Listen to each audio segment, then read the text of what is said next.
World best viewers अस्सलाम वालेकुम। अल्लाह ताला आपके घरों में ढेरों ढेर खुशियाँ बरकतें रहमतें नाजिल फरमाए और आपकी जायज़ ख्वाहिशात को पूरा करे। आमीन आमीन सुम आमीन।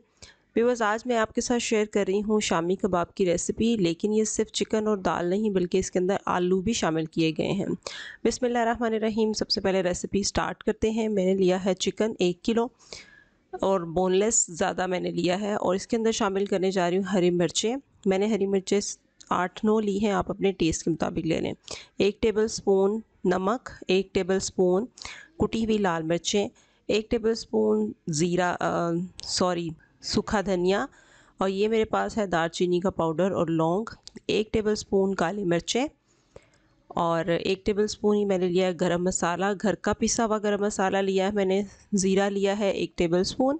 ये सब चीज़ें शामिल करने के बाद हमने इसको प्रेशर देना है। आपकी चाहें तो इसको प्रेशर कुकर में गला लें, नहीं तो आप इसे पतीली में भी गला सकते हैं। पतीली में गलाने के लिए 1 घंटे की इसको पकाने की ज़रूरत है, और अगर आप प्रेशर कुकर में पकाते हैं तो 20 मिनट या 30 मिनट देंगे तो बहुत अच्छा सा परफेक्ट गल जाएगा। जब तक कि ये गलता है चलते हैं आज की अच्छी बात की तरफ।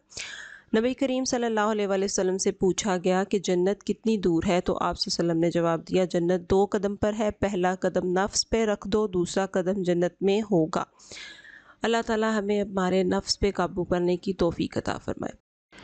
व्यूअर्स, यहाँ पे आप देख सकते हैं कि 25 मिनट के बाद मैंने प्रेशर कुकर को खोला है। बड़ी ही प्यारी सी इसकी खुशबू आ रही है और चिकन बहुत अच्छा गल चुका है। यहाँ पे करना क्या है कि आप किसी चम्मच की मदद से जितना चिकन है उसको निकाल लीजिए।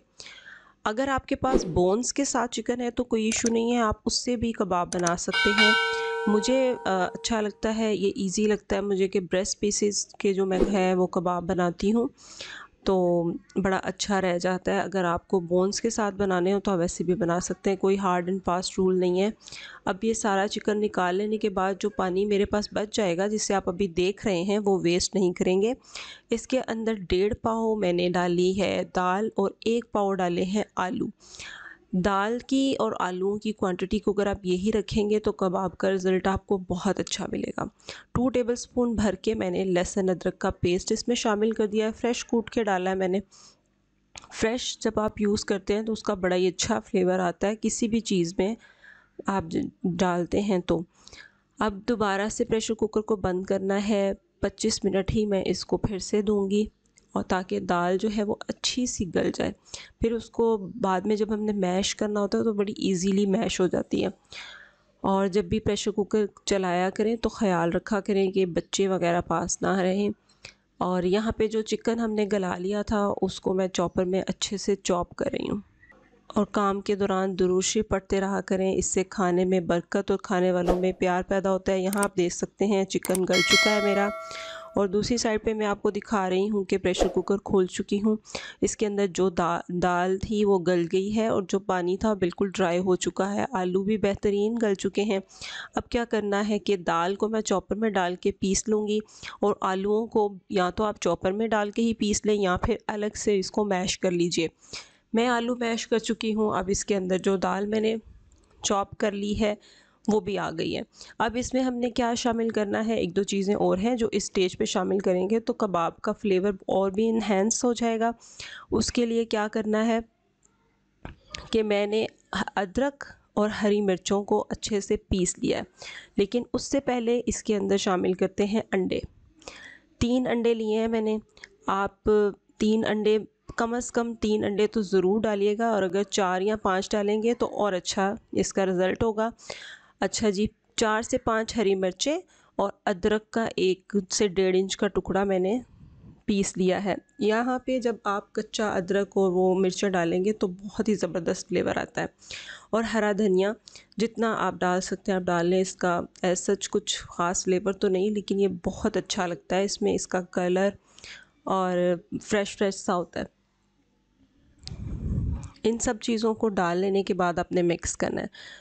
हरी मिर्चें जो हमने इस स्टेज पे शामिल की हैं वो आप अपने टेस्ट के मुताबिक कम या ज़्यादा भी कर सकते हैं।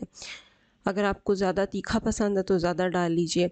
अब यहाँ पे इस सब चीज़ों को अच्छे से हमने मिक्स करना है, और उसके बाद हमने बनाने हैं कबाब।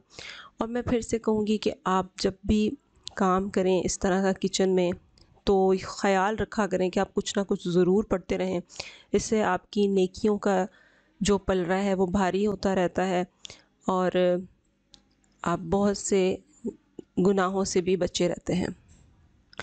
अब मैंने लिया है एक कबाब का मोल्ड और उसकी मदद से बनाऊंगी मैं कबाब।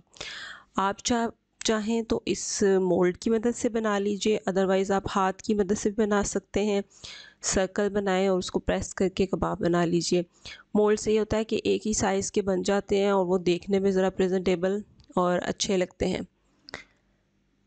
अब फ्राई करना है आपको। कबाब बनाने के बाद फ्रीज़र में इनको फ्रीज़ भी किया जा सकता है और जब आपके पास गेस्ट आए आराम से निकालें और सर्व कर दीजिए।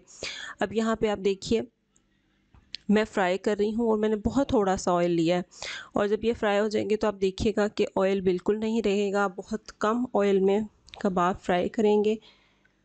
इनको डीप फ्राई करने की बिल्कुल भी ज़रूरत नहीं है, ये बहुत अच्छे फ्राई हो जाते हैं। लेकिन फ्लेम आपने यहाँ पे बिल्कुल लो टू मीडियम रखनी है। और आपको पता है जब भी हम फ्लेम ऑन करते हैं तो दुआ पढ़ते हैं, अल्लाहुम्मा अजिरनी मिनन नार, अल्लाह हमें जहन्नुम की आग से बचाए। कोशिश किया करें कि जब भी फ्लेम ऑन करें तो आप ये दुआ ज़रूर पढ़ लिया करें ताकि मेरे लिए भी सदका जारिया बन जाए और आपके लिए भी अल्लाह ताला आसानियाँ करे। लो फ्लेम पे इसी तरह कबाब को फ्राई कर लेंगे और जब आप ये बनाएंगे तो आपको पता चलेगा कि इसका कितना ज़बरदस्त फ्लेवर है। यहाँ आप देख सकते हैं कि कबाब जो हैं वो बेहतरीन तरीके से फ्राई हो चुके हैं। इनको मैं निकाल रही हूँ और ऑयल यहाँ बिल्कुल भी नहीं बचा है।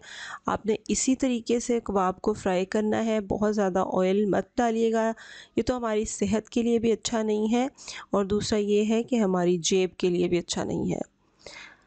तो अब मैं आपको इनकी फ़ाइनल लुक दिखाती हूँ। इसको ग्रीन सैलड के साथ सर्व कीजिएगा तो इंशाल्लाह आपके घर में सब लोगों को बहुत पसंद आएंगे और आपको भी, और आप बार बार इस रेसिपी को बनाएंगे। तो व्यूवर्स, ये थी मेरी आज की रेसिपी। उम्मीद है आपको पसंद आई। ज़िंदगी रही तो फिर मिलेंगे एक नई रेसिपी के साथ। तब तक के लिए अपना बहुत ख्याल रखिएगा, दुआओं में याद रखिएगा। Thank you for watching my channel. Have a good day. अल्लाह हाफिज़।